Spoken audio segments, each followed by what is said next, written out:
Dmitry Smirnov, seorang imam besar Katolik Ortodok, menggemparkan ratusan jemaat dengan sebuah khutbah pada pertengahan September 2016 lalu.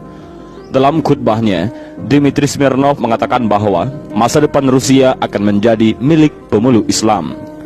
Saksikanlah jutaan umat manusia yang beribadah dengan sangat teratur dalam satu waktu dan tempat.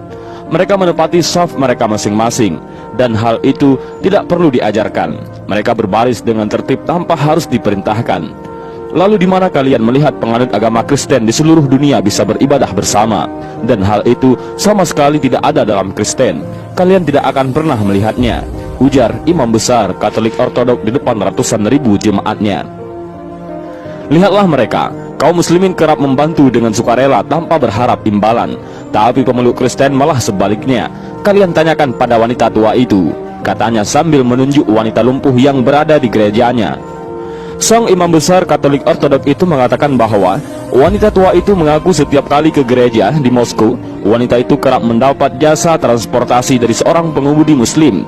Pengemudi muslim itu selalu menolak tiap kali wanita tua itu ingin memberi bayaran atas jasanya. Menakjubkannya, pengemudi muslim itu beralasan bahwa Islam melarang untuk mengambil upah pada wanita lansia, jompo, duafa, dan anak-anak yatim di berbagai panti dan yayasan. Dmitry Smirnov telah membuktikan bahwa Islam mewajibkan umatnya untuk menghormati orang tua, terlebih lagi orang tua yang tak berdaya. Ia bahkan mengakui bahwa pribadi pengemudi muslim tersebut tidak dapat ditemukan pada pemeluk Kristen yang mengajarkan kasih. Seorang muslim justru lebih dekat dengan sang Mesias, tapi orang Kristen hanya ingin uang. Apakah kalian tidak merasakan bagaimana dalam prosesi penebusan dosa, siapa saja harus membayar pada pendetamu, entah itu miskin atau manula, wajib memaharkannya sebagai ritual pengampunan dosa, ungkap Dmitry yang seketika membuat ratusan jemaat yang mengikuti misa imam besar Katolik itu terdiam dan merenung.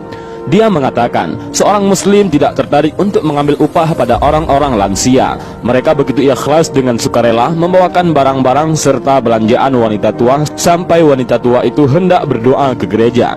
Bahkan, kata dia, sang pengemudi muslim setia untuk mengantar jemput wanita tua itu. Inilah kenapa saya mengatakan masa depan Rusia akan menjadi mayoritas pemeluk Islam dan negeri ini akan menjadi negeri Islam.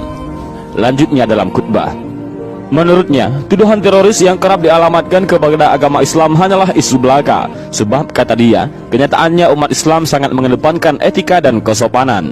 Di depan jemaatnya, Dmitry mengakui bahwa meski umat Islam difitnah sebagai teroris, tapi populasi jumlah manusia yang berbondong-bondong memeluk agama Islam di Eropa dan Rusia makin ramai berdatangan ke masjid untuk memeluk Islam.